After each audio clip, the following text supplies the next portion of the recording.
Hello, let me show you 5 battery saving tips on the Samsung Galaxy A57. First of all, we are gonna start from the settings and I'm gonna show you the basic feature for the first and then some hidden options. So when you go for the battery, you can find here the power saving mode when you click here, and when you enable it, you can actually customize it, which is actually really useful because over here you can quickly apply all of the most important things that actually drain battery on our phone, like decrease brightness, change motion smoothness, so refresh rate to 60 Hz, turn on the dark mode, and set screen timeout to 30 seconds. But also here, we can find option to limit CPU speed to 70%. So very useful because the CPU takes a lot of your battery. So if you are not gonna play some games or, I don't know, make some montage videos or edit some photos, you can definitely slow down your phone and in this case, save your battery.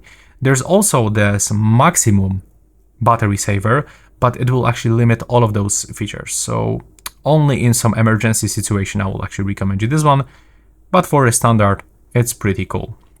Now, when we already did it, we can just move into all of those settings that secretly drain battery in our phone and how we can actually find all of those things.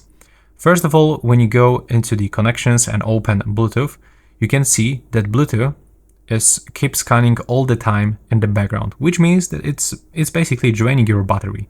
So you have to turn it off if you are just not using Bluetooth right now, if you are not connected with earbuds or speaker. Now, when you go into the more connection settings, we can find another option, nearby device scanning. Also, there is short information that this scan for nearby devices even when Bluetooth is turned off. So get rid of it. Now, two tips left. We have to go for Google section, Google services.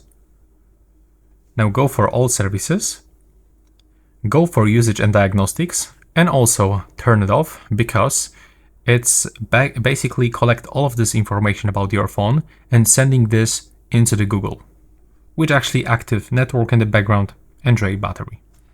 And the last tip, go for location services. And here we can find another Wi-Fi scanning and the Bluetooth scanning. And the same, even when the Bluetooth is off, even when the Wi-Fi is off, so it's still scanning something in the background. Just take it off from your phone. And right now, if you are not using navigation, you can just simply turn that off.